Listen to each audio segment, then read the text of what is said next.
Hello student, आज हम पढ़ेंगे 12th class Hindi medium Hindi chapter 8 जीवन दर्शन। अति लघुत्तरीय प्रश्न क्वेश्चन नंबर 1, फूल और मालिन दोनों कब मुरझा जाएंगे? आंसर देखेंगे आप। संसार में समय के साथ सभी चीज़ें नष्ट होती हैं। फूल और मालिन दोनों मधु वर्षण करके कल मुरझा जाएंगी। क्वेश्चन नंबर 2, विघ्न बाधाएं कब मार्ग छोड़ती हैं? आंसर देखेंगे आप। जब साहस के साथ युवक अपने मार्ग पर बढ़ता है तो विघ्न बाधाएं उसका मार्ग छोड़ देती हैं। क्वेश्चन नंबर 3, कवि किस बात की शपथ लेने की याद दिलाता है? आंसर देखेंगे। कवि नव युवक का आह्वान करते हुए कहता है कि तू प्रबलतम आंधी का अपने साहस से सामना कर और तुझे शपथ है कि आगे पैर बढ़ाकर किसी भी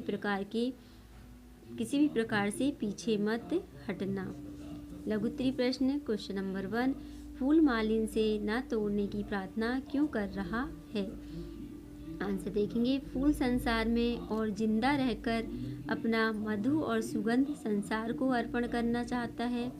फूल हमेशा प्रसन्न रहता है और लोगों में प्रसन्नता बांटता है। वह जानता है कि उसका जीवन कभी भी समाप्त हो सकता है, पर मालिन से यही अनुरोध करता है कि वह उसे ना तोड़े। वह संसार का और अधिक उपकार कर सकेगा। जीवन जैसे एक फूल ही है जो सौंदर्य और सुगंध चारों ओर बिखेरता है। क्वेश्चन नंबर 2, पुरानी धरती से कवि का क्या आशय है? आंसर देखेंगे। पुरानी धरती से कवि का तात्पर्य गौरवशाली भारत भूमि से है। भारत की भूमि प्राचीन काल से ही वीरों की जन्मभूमि रही है। स्वर्ग के समान सुखदायी भूमि भारत की है। यहाँ पर ब्रह्मा ने भी साकार रूप में अवतार लिया है। प्राचीन भारत भूमि अपनी सभ्यता, संस्कृति, धार्मिकता और ज्ञानदायिनी के रूप में विश्व में प्रसिद्ध रही है। उसी प्राचीन भूमि को कवि ने पुरानी धरती के नाम से संबोधित किया है। क्वेश्चन नंबर 3, त्यागमय इतिहास कहकर कवि क्या भाव व्यक्त करना चाहता है? आंसर देखेंगे। कवि ने संकलित कविता में भारत के नवयुवकों का आह्वान किया है कि वे अपने शौर्यपूर्ण कार्यों से देश की उन्नति करें। उन्हें अपने देश के लिए अपने सुखों का त्याग करके देश हित में कार्य करना चाहिए। जब अनेक वीरों ने बलिदान दिया तभी भारतवर्ष ने स्वतंत्रता प्राप्ति की और प्रगति के मार्ग पर अग्रसर हुआ। इतिहास में भारत के वीरों के त्याग की गाथाएं भरी पड़ी हैं, इसलिए कवि ने भारत के इतिहास को त्यागमय कहा है।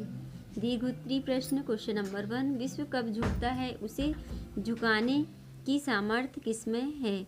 आंसर, विश्व तभी झुकता है जब वीर अपनी शक्ति और सामर्थ्य के बल पर उसे झुका देता है।